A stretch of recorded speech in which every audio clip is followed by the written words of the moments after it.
आज हम दीपक जी से मिलने के लिए आए हैं। ये पर्यावरण पर काफ़ी लंबे समय से काम कर रहे हैं, तो बेहतर डॉल्फिन के फ़ोटोग्राफ के लिए आए हुए हैं। तो इनसे कुछ सवाल जवाब करेंगे। पहला सवाल ये है सर कि जलवायु परिवर्तन पर इतने सारे राष्ट्रीय कार्य योजना के बावजूद भी स्थिति बेहतर क्यों नहीं हो रही है? नमस्कार। सबसे पहले हम अपना परिचय दे दें। दीपक कुमार नाम है। अब वन्य जीवों के संरक्षण के लिए काम करते हैं। गंगा प्रहरी स्पेयर हेड हैं और भागलपुर कतरनी धान उत्पादक संघ के सदस्य भी हैं। तो जलवायु परिवर्तन आज बहुत बड़ा मुद्दा है और इस पे मतलब एक दो लाइन में बात समाप्त करना ये बहुत मतलब आसान सी बात नहीं है।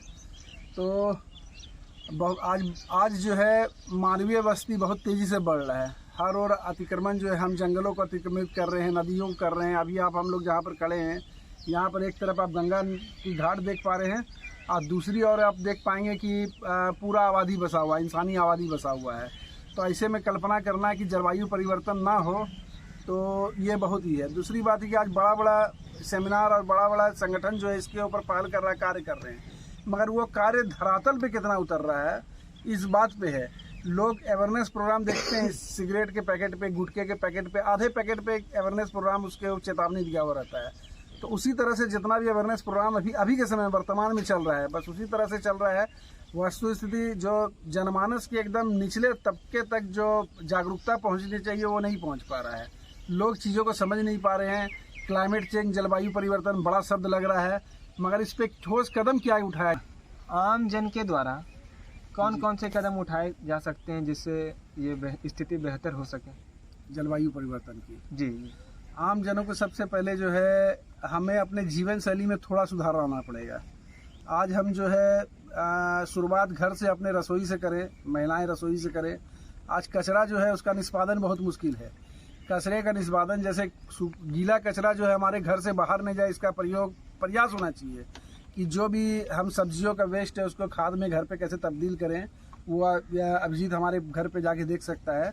तो उसको कोशिश करें कि 100% तक गीला कचरा का हम खाद कैसे बना सकते हैं घर पे, पहला। दूसरा, सूखा कचरा हमारे घर पे जो है कम से कम आए, पॉलीथीन कम से कम आए। हम जो है उसको नियंत्रण करने का बाद में सोचे, इसका पहले सोचे कि हमारे द्वारा कचरा उत्पन्न कम हो, सबसे पहले। दूसरा चीज़ है वृक्षारोपण। वृक्षों के द्वारा हम जो है प्रदूषण को बहुत हद तक और जलवायु को नियंत्रित कर सकते हैं। तो दूसरा बात है कि हम जो है वृक्ष ज़्यादा से ज़्यादा लगाएं। प्रयास यही रहे कि वृक्षारोपण ज़्यादा से ज़्यादा हो, स्थानीय वृक्षों का महत्व हो उसमें। तो और दूसरी बात है कि जैसे और प्रदूषण का जो मानक है, प्रदूषण कम करेंगे हम। जैसे वायु प्रदूषण किन कारणों से हो रहा है आपको, जैसे वाहनों का, आजकल वाहन जो है हम एक व्यक्ति जो है 10 लोग जो है वाहन पे ही कर रहे हैं। तो पब्लिक ट्रांसपोर्ट का ज़्यादा से ज़्यादा उपयोग करें।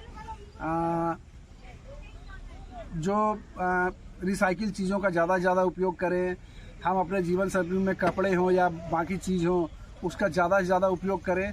मगर भोगवादी संस्कृति में अभी जो है दिखावे के चक्कर में हम लोग ज़्यादा से ज़्यादा चीज़ों को उपभोग की ओर हम लोग आगे बढ़ रहे हैं। संरक्षण, जैसा कि आपने कहा कि ज़्यादा से ज़्यादा पेड़ लगाएं, तो पेड़ लगाने में हमें किन किन बातों का ध्यान रखना आवश्यक है? देखिए, भौगोलिक पेड़ लगाने अभी क्या है कि लोग अंधाधुंध रूप से वृक्षारोपण कर रहे हैं, या उसका हर चीज़ का साइड इफ़ेक्ट भी होता है।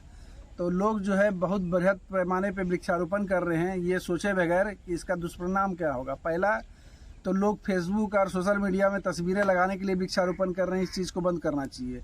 वृक्ष लगा देते हैं। आप कई लोगों को, बड़े बड़े पर्यावरणविदों को देखेंगे कि हर साल 100 पेड़ लगा रहे हैं, मगर उसमें बच कितना रहा है। तो वृक्ष लगाने का जगह का चयन आवश्यक है। स्थानीय वृक्षों को महत्व दीजिए। स्थानीय वृक्षों को महत्व नहीं दीजिएगा तो वो पारिस्थितिक तंत्र को वो ठीक नहीं कर पाएगी।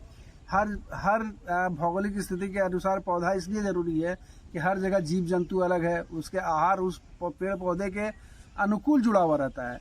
और अगर हम इन चीज़ों का ध्यान नहीं रहेंगे तो वृक्षारोपण का कोई अर्थ नहीं है। सेब के ऊपर बैठने वाले कीट अलग हैं, उसको खाने वाले पक्षियाँ अलग हैं, उसको खाने वाले जीव अलग हैं। हम सेब का वृक्षारोपण भागलपुर में, बिहार में करें और जैसे यहाँ आम का वृक्षारोपण हम कश्मीर में करें तो दोनों ही व्यर्थ है। तो इसलिए जो है स्थानीय वृक्षों का जो है महत्व देना आवश्यक है।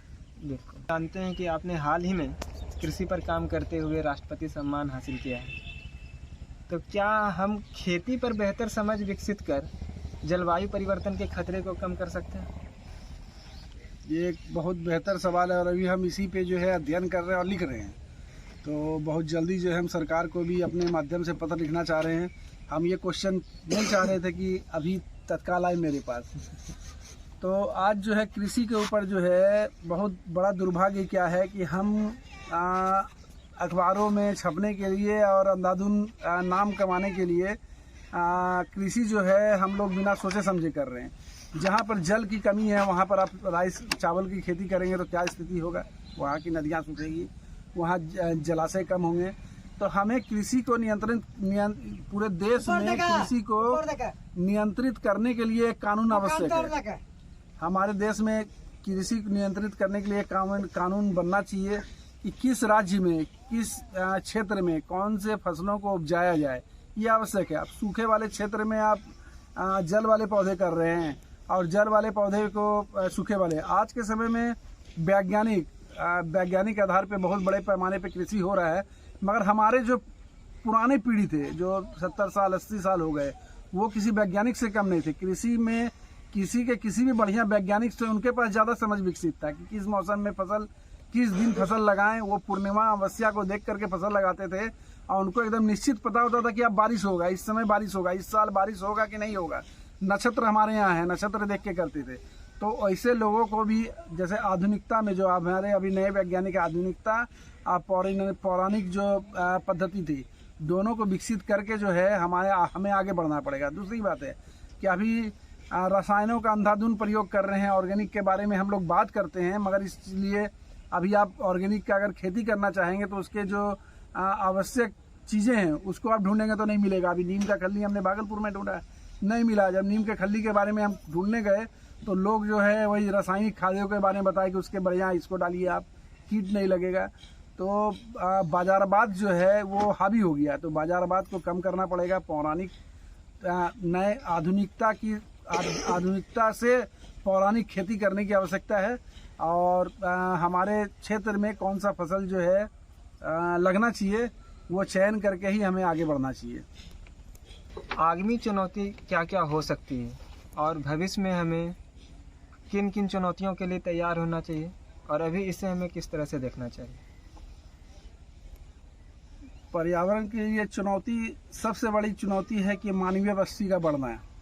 जो पर्यावरण हम जो है मानवीय बस्ती अब जंगलों में, नदियों में हम सब जगह अतिक्रमित कर लिए हैं। धीरे धीरे ये कम होता जाएगा और चुनौतियाँ बढ़ती जाएगी। अभी सबसे बड़ा है जीव जंतु, जो पर्यावरण के सबसे बड़े रक्षक हैं। पौधा लगाने का काम इंसानों का नहीं था, पक्षियाँ पौधा लगाते थे, जीव पौधा लगाते थे। वो एक निश्चित रास्ते पे चलते थे और उस निश्चित रास्ते पे जंगल भी लगता जाता था और पौधारोपण भी होता था। अभी सबसे बड़ा चुनौती जैसे जैसे इंसानों की आबादी जंगलों में प्रवेश करेगी, नदियों के पास प्रवेश करेगी, तो हैबिटेट लॉस, उनका आवास का जो है ह्रास जीवों का सबसे पहले होगा। उसके बाद जो है हम जितना ज़्यादा नदियों के नज़दीक जाएंगे उस पर निर्भरता बढ़ता जाएगा, तो धीरे धीरे वो प्रदूषित होगी। आगामी चुनौती हमारे लिए है कि जंगलों को बचाना। हम अपने जंगलों को कैसे बचा सकते हैं? हम आज कंक्रीट का जंगल उगाए जा रहे हैं। हर जगह आप कंक्रीट का जंगल दिखिएगा। उस कंक्रीट के जंगल में हम हरियाली को कैसे स्थापित कर सकते हैं, उसमें जीवों के साथ कैसे सामंजस्य बैठा सकते हैं। आज नदियाँ सिकुड़ती जा रही है, नदियाँ प्रदूषित होती जा रही है, तो ये धीरे धीरे कम नहीं होगा, ये धीरे धीरे बढ़ेगा। कचरे का प्रबंधन का हमारे पास कोई विकल्प नहीं है, व्यवस्था नहीं है। कचरे का हम पहाड़ बनाए जा रहे हैं। जो हमारे संसाधन थे, जो हमारे प्राकृतिक संसाधन थे, हम उसको नदियाँ हो, पहाड़ हो, रेत हम निकाले जा रहे हैं। तो धीरे धीरे वो संसाधन को हम ख़त्म करते जा रहे हैं, पहाड़ को हम तोड़ के ख़त्म कर रहे हैं और उसमें जो है हम क्या बोलते हैं, कचरे का पहाड़ को जो है वो डेवलप कर रहे हैं। तो इस तरह से सबसे पहला चीज़ है कि हमें जो है हमारे संसाधनों का संरक्षण कैसे हो, ये बड़ी चुनौती है। हमें कचरे का निष्पादन शहरों से कैसे हो, हम प्राकृतिक स्थिति, प्राकृतिक आवास में, किसी भी नदी में आप चले जाइए, प्राकृतिक आवास में ज़्यादा से ज़्यादा कचरा ना पहुँचे, ये चुनौती है। तो ये धीरे धीरे कठिनाई होगी। कठिनाई होगी। तो आज देख लीजिए भागलपुर जैसे जगह में डेंगू और हम जीवों को कम कर दिए, जिसका मच्छर जो है खतरनाक वायरस मच्छर अलग अलग चीज़ प्रवेश कर रहे हैं। तो अलग अलग बीमारियों को झेलने के लिए हमें तैयार रहना पड़ेगा। प्रदूषण का स्तर इतना बढ़ेगा, अलग अलग कैंसर, फेफड़े का रोग इस तरह से बढ़ता जाएगा। तो इसको आप झेलने के लिए तैयार रहिए। इसका कोई समाधान नहीं है। इसको आम जन के द्वारा ये किया भी नहीं जा सकता है। इसको सरकार को बड़े पैमाने पे ठोस कानून लाना पड़ेगा, उसमें लोगों को सहयोग करना पड़ेगा। यही बात है।